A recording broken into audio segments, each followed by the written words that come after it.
This is Monday, May, was it 21st?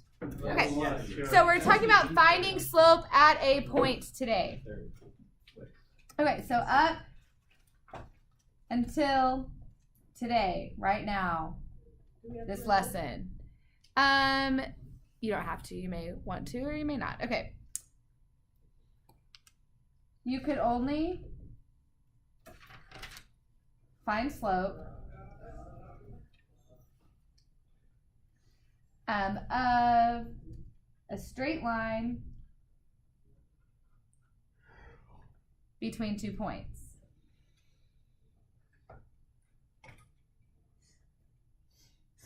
Using the formula m equals y2 minus y1 over x2 minus x1. The good old slope formula from Algebra 1, right? Do you remember learning that in Algebra 1? No. Finding slope. It's a huge part of what you learned then. So we have our slope formula that has worked well. Another way to write that is, like rise over run or change in y over change in x. So if you write it like this, the little triangle, a little Greek letter delta in math, is a symbol that means change in. So change in y over change in x. But this is how we've had to find slope. Today, though, we want to talk about how to find the slope at 1 point. Okay, without knowing 2 points necessarily. Okay, this focus is going to drive me crazy. We try to turn on manual focus again. I tried, and then it keeps turning it off to autofocus. Okay, manual. And focus. Oh, whoops, didn't mean to do that. Took a screenshot. Sounds like it crashed. Oh, no. It's a picture, not meaning to that. Sorry, people watching this at home. Okay. Manual focus. Okay, maybe it'll stay down. All right. So, however, points on curves, so as opposed to straight lines, I'm talking about now curves, could be a parabola, square root, exponential, any type of function. Points on curves have slopes as well. If you think of a slope as describing how steep something is, like a parabola, it's not very steep at the bottom and it gets steeper and steeper and steeper. So there should be a slope at each point. So we will define the slope of a function at 1 point as the slope of the line tangent to the curve at that point. So write this down and I'll explain. So points on curves have slopes as well, and we'll define slope of a function at 1 point as the slope of the line tangent to the curve at that point. So in math, tangent has 2 different meanings. One is like sine, cosine, tangent, the trig function. That's not what I'm talking about here.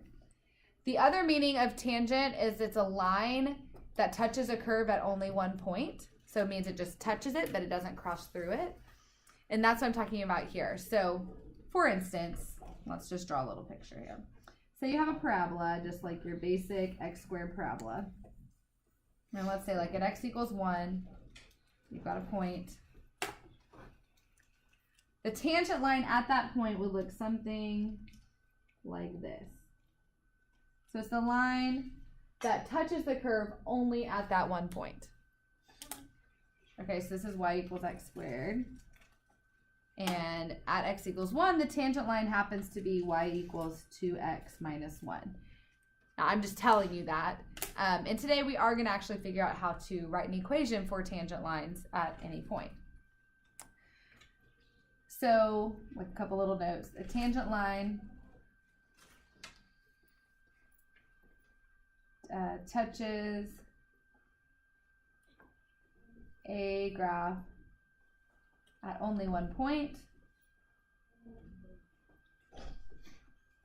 And the idea is that as you zoom in on the point of tangency,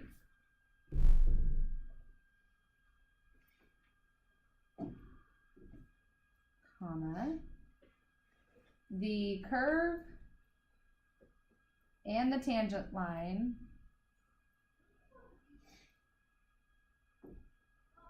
will be virtually the same.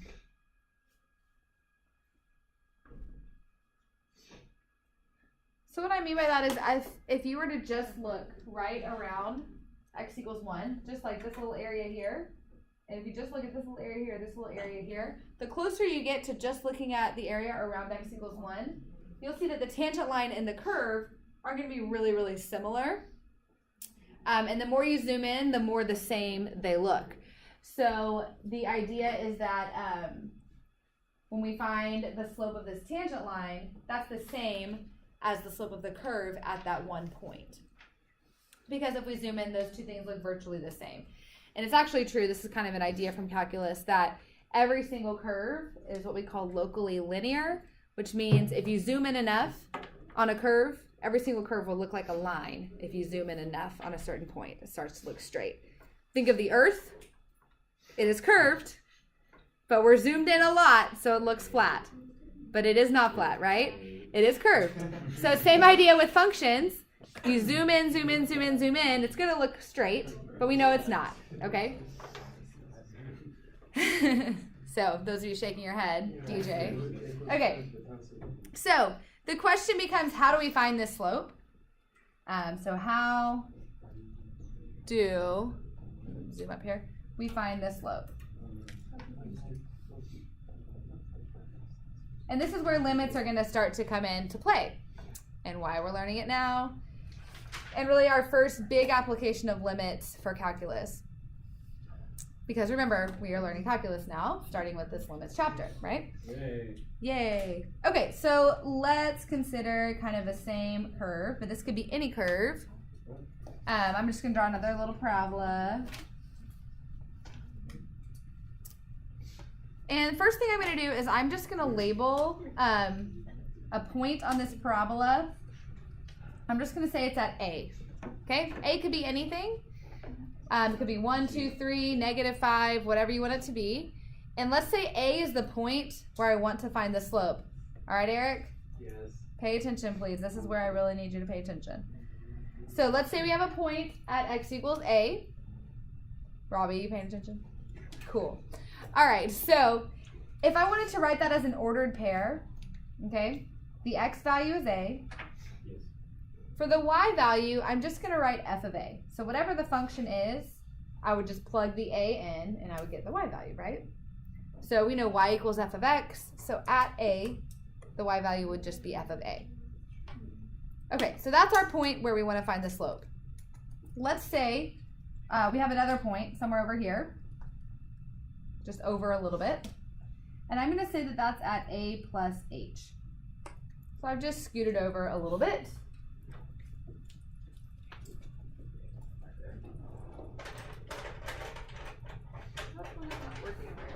Okay, so A plus h.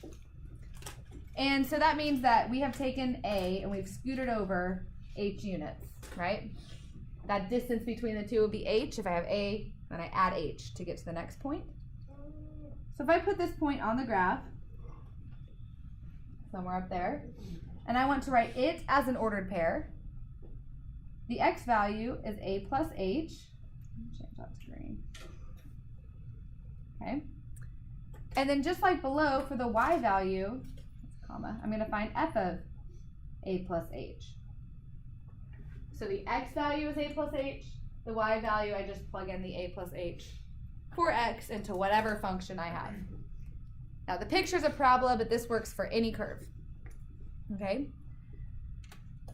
So what I'm going to do is I'm going to actually set up the slope formula between these 2 points. Okay, so the slope equals change in y.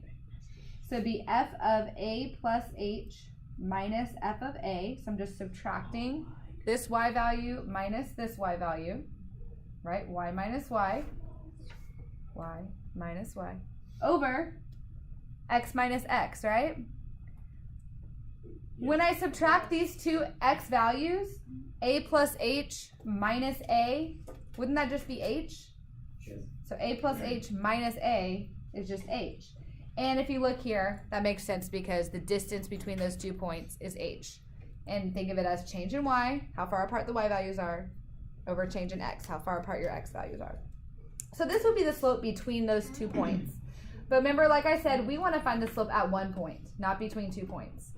So what we end up having to do is to find the slope at 1 point, x equals a. What we are going to do is we are going to do the limit as the distance between our 2 points, h, approaches 0 of that. So of the f of a plus h minus f of a over h. So if we take our slope formula and we find the limit, girls focus please. This is like the pinnacle of our notes, so you need to be paying attention. Okay, so if we take the slope formula and we do the limit as the distance between our 2 points goes to 0, then we should get the slope at 1 point. Oh.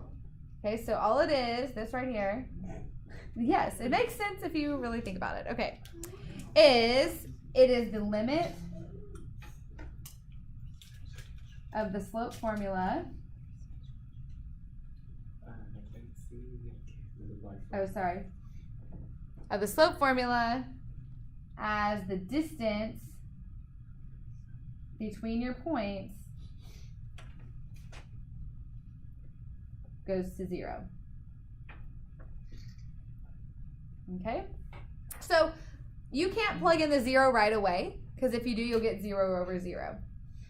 But we're finding the limit. So that means we're going to end up having to simplify and cancel things out until we can plug it in. So I'm going to kind of write up this formula like in kind of a more formal rule.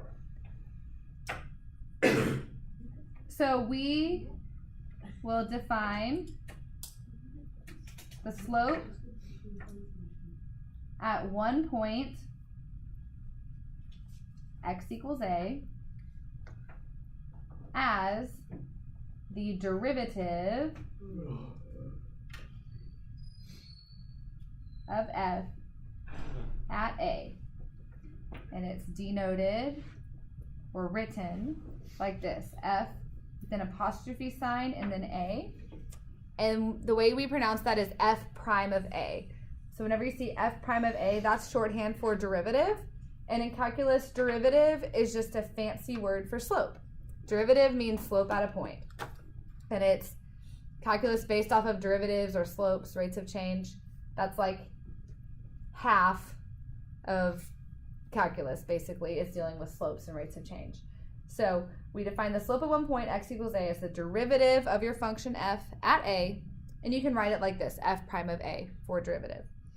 And it, remember, is equal to the limit as h approaches 0 of f of a plus h minus f of a all over h. So this is our formula for finding the slope at 1 point, for finding the derivative at a point. Remember, derivative and slope, think of those as meaning the same thing. And so for our examples, I'm going to show you how to use this formula to actually find the slope at a certain point for any function. This works for any type of function, kind of. But like a little asterisk there. There's a few exceptions, but yes. Okay, so let's go to example 1. So we're going to have this written. So this right here, like main takeaway from these notes right there. Go ahead. Okay. So, I'm going to get this lined up. Okay, example 1. And just so you know, we're doing 2 examples with 2 parts each, okay? So kind of 4 examples. So we're going to use the derivative. In parentheses, I'm going to write slope, just to remind you, same thing. Formula to find the slope of the function at the indicated point.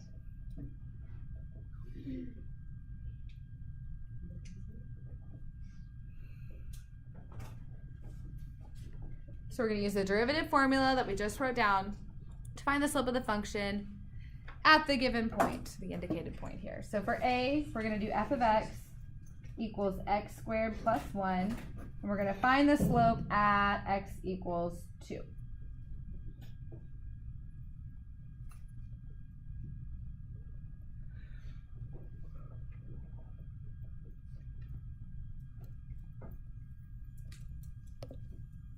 So we can make that black bar go away. There we go. Okay. So just a reminder, the formula, since we can't see it anymore, was the limit as h goes to 0 of f of a plus h. Well, in this case, a is 2. Okay, so a is the specific x value where you want to find your slope.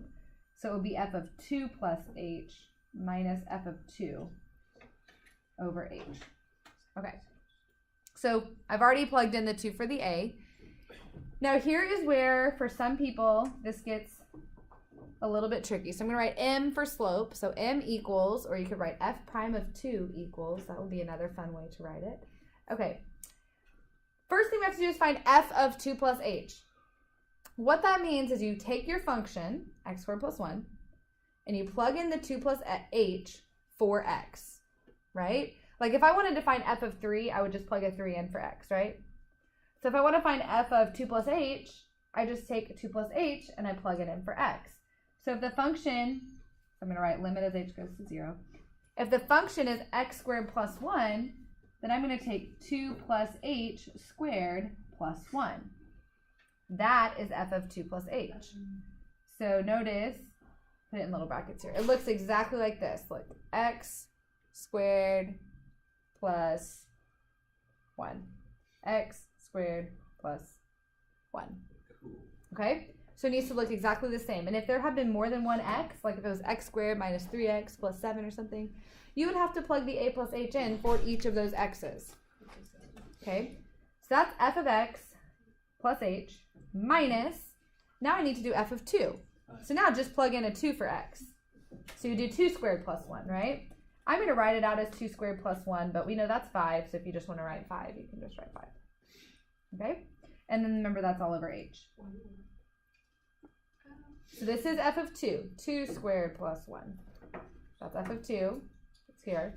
So this right here, that's here. And then this f of 2 plus h, that's here. Okay, so f of 2 plus h minus f of 2 all over h. Okay, now if you go ahead and plug in the 0, not going to work. You're going to get 0 over 0. So this is where we have to use our skills that we learned on pages like 7 and 8. Remember where we did all those limits and we FOILed and we canceled and we solved, we simplified. Yeah, it was really fun. So we're going to do that. Same thing. So I'm going to go ahead and take the 2 plus h and FOIL that out. Okay, so 2 plus h times 2 plus h will be like 4 plus 4h plus h squared, I believe. So I'm just taking, all I'm doing here is 2 plus h times 2 plus h. So I'm like FOILing that out. And then I have the plus 1, and then I have that minus 5, right? All over h. So the plus 1 comes from here. The minus 5, because 2 squared plus 1 is 5. Okay, so now is where we try to start canceling things out. So pay attention to what you can cancel. Let's look at our numbers. I have a 4, I have a plus 1, and I have a minus 5. 0. That's 0, right? 4 plus 1 minus 5. So all of these I can get rid of. That's 0. And now with the things I have left, yes, everything has an h, right? So eventually you'll always want to cancel out this h that's in the denominator. And at this stage we can, because everything has an h. But by the way, you can't cancel out the h unless everything has an h, which it does here. So cancel, cancel, and cancel the squared. So what we are left with is the limit as h goes to 0. And all we have left is 4 plus h, right? Now we plug a 0 in for h, and we get 4 for our answer. So what we literally just found, what we just figured out, is that the slope of x squared plus 1 at x equals 2 is 4. Okay, so the slope of this parabola is like x squared plus 1, like something like this. And at x equals 2, we found that right here, that slope right there is approximately 4, up 4 over 1, which makes sense because it's going to be pretty steep there. Okay, so we're going to try it again with another one. B, f of x equals the square root of x plus 1. And we're going to do this at x equals 8. So find the slope of that square root function at x equals 8. So remember the formula. F of 2 plus h, or f of this, in this case it would be 8. Just going to write it out. So it's the limit as h goes to 0 of f of. So this time for a, I'm going to put in an 8. So 8 plus h minus f of 8 all over h. So our derivative at 8, that's a fancy way to write it, or you can just write slope m equals. So first we do f of 8 plus h. So that would just be the square root of 8 plus h plus 1. Does that make sense? So in place of the x, I put the 8 plus h, and then don't forget you have to still have that plus 1. Okay, and then minus, that's f of 8 plus h minus f of 8. So f of 8 would be the square root of 9, right? 8 plus 1 is 9, all over h. Oops, I forgot something very important. Limit as h goes to 0. And technically, you should rewrite limit as h goes to 0 on every single step as you're simplifying. I know it's easy to forget, and it's kind of a pain. But if you can remember, try to write it each time. Okay, so that equals the limit as h goes to 0. Underneath that first radical, I'm going to rewrite that as 9 plus h, right? 8 plus 1 is 9. And then minus, the square root of 9 is 3. So minus 3 all over h. No, you can't. So when you add underneath the square root, you can't separate them. They have to stay conjoined, unfortunately. So what we need to do instead is multiply by the conjugate to simplify. So I'm going to multiply by the square root of 9 plus h plus 3 on the top and the bottom. Okay, so we multiply by the conjugate. And that is going to allow us to start canceling things out here in a minute. So, all right, so we multiply the first two terms, 9 plus h times 9 plus h, or sorry, square root of 9 plus h times square root of 9 plus h. It's just 9 plus h, right? Square roots go away. And then the whole reason why we do the conjugate, I say this every time, but just so you know, it's because the outside and the inside will cancel. So you have plus 3 radical 9 plus h, minus 3 radical 9 plus h. Those cancel each other out. So just do the first and the last. Negative 3 times 3 is negative 9. So that's what we have on the numerator. On the bottom, I'm just going to leave them separate. H times the square root of 9 plus h plus 3. So just write it with parentheses and leave those separate because it'll be easier to cancel stuff out if you do it like this. So let's start canceling. I see a 9 and a negative 9, right? So those equal 0 together. And then with what I have left, I have an h on the top and an h on the bottom. So I can cancel these. But when I cancel the h's, the one on the top would cancel to a 1, right? Because like h over h equals 1, not 0. 2 over 2 equals 1, not 0. Okay, so what I end up with after canceling out is the limit as h goes to 0 of 1 over square root of 9 plus h plus 3. And now we're ready to plug in the 0 for h. So when I plug in the 0 for h, what do I get? 1/6. 1 over 6. So 1/6 would be the slope for this one at x equals 8. Okay, so that is the main thing we're learning today is how to find slope at a point. But one other thing that we're going to be doing is then once we have that slope, using it to write an equation for the tangent line at that point, which is not too hard once you know the slope. So for our second example, and this one's going to go quicker, we're going to use point slope form, which is a form for a line that you learned probably like in Algebra 1. I'll remind you what it is. So use point slope form to write the equations for the tangent. So we already talked about that. The tangent line is the line that touches the graph at only one spot. Eric, put your phone watch away. Okay. For the tangent and normal, that's something new. Tangent and normal lines. Now, a normal line is just a line that's perpendicular to the tangent line. Jacob, put your comic book away. Pay attention. All right. So normal line in math, normal doesn't mean like not weird. Normal means perpendicular. So, and when we did vectors, remember we learned a word orthogonal that also means perpendicular. So for some reason, there's like lots of different words that mean perpendicular, and normal is one of them. I know. So normal means perpendicular to the tangent. Yeah, they probably talk about things being normal or orthogonal in physics. Yeah. So write equations for the tangent and normal lines for the examples above. And this is how your homework is. Like on number 1, you'll find the slope. And on number 2, you'll write the equations for the two lines. Okay. So point slope form, to remind you, is this. Y minus y1 equals m times x minus x1. Yes. So to write an equation using point slope form, you only need to know two things. What are the two things you think you need to know for point slope form? Slope and a point. Yes, a point and a slope. It's right there in the name. So what I do whenever I'm trying to write an equation using point slope form, first thing I write down on my paper is I write point and I write slope. So I make sure that I know those two things, and then I can write the equation for our tangent and normal lines. So we're going to do this for the same equations that we did in example 1. So for A, that was the x squared plus 1 at x equals 2. So it's right up here. Just go up to it for a minute.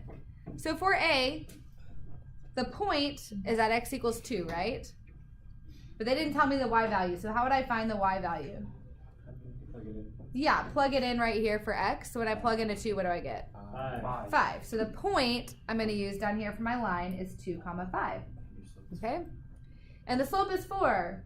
How did you know that, Hayden? So the slope is 4 because that's the whole point of what we did on part A. That was you, Garrett? Sorry. The whole point of what we did in part A is find the slope, right? This long limit thing is so that we can find slope. So slope will be your answer. So the slope here is 4. The point is 2, 5. The slope is 4. We're ready to write our equation. Yay. So for the tangent line, that would just be y minus 5, so the y value of your point, equals the slope, which is 4, times x minus 2. And that's it. You don't have to solve for y. You don't have to simplify it. You can literally leave your answer like that, unless you just want to solve for y. And then the normal line will be literally, I've said that now twice in a row, but that's okay, exactly the same as the tangent line. So y minus 5 equals, but the only difference is the slope will change. It will, yes, so when you have perpendicular lines, the slopes are always opposite reciprocals, right? Do you guys remember that? So perpendicular lines or slopes are opposite reciprocals. So if the slope here is 4, for the normal line, which is perpendicular, it would be negative 1/4. But everything else, the point we use is the same. So that's it. That's your answer, and you're done.